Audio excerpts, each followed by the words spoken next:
This is beautiful redwood lumber. In fact, what it is a 2x4. I took it over to a friend's house and had it ripped on a saw lengthwise. So I've got long, thin strips of redwood.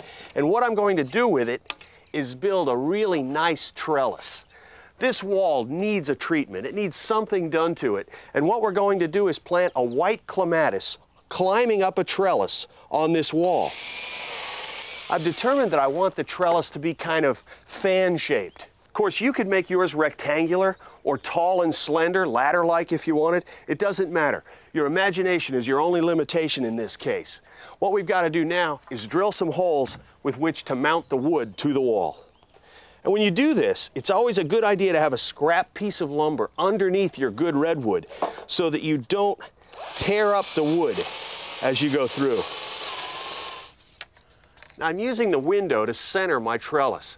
I've already marked the bottom hole, and in fact what I'd like to do is mount all 3 pieces of the trellis to the bottom hole, and that way I'll be able to fan the woodwork out to exactly the point that I like it, and then use the holes in the wood to mark where I need to drill holes in the brick. Next step, rent a hammer drill and begin drilling to mount the trellis.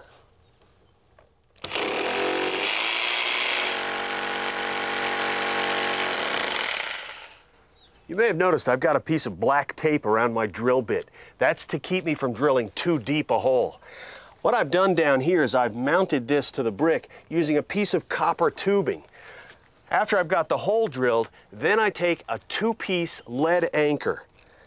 Looks like this.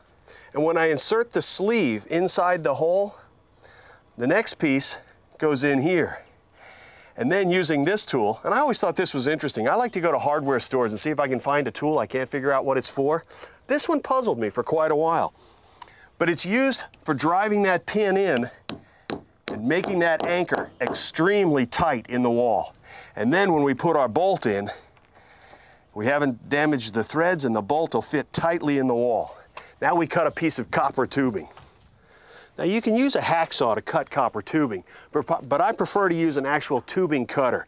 It works quite simply.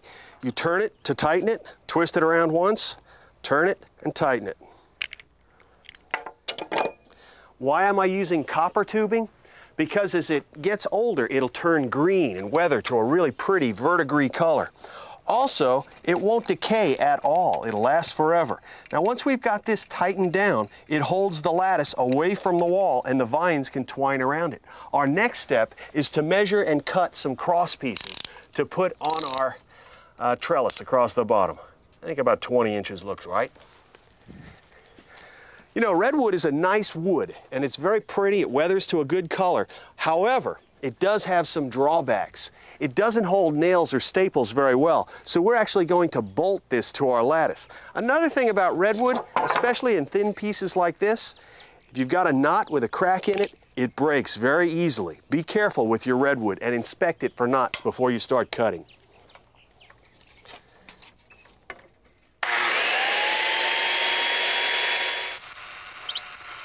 Now I'm pre-drilling the holes so that I can bolt the whole thing together with a short bolt, a washer, and a wing nut. By putting in the copper spaces, I've allowed space between the wall and the trellis for a twining vine like clematis or honeysuckle to grow up and embellish this nice blank wall. This will be a great addition to your new house.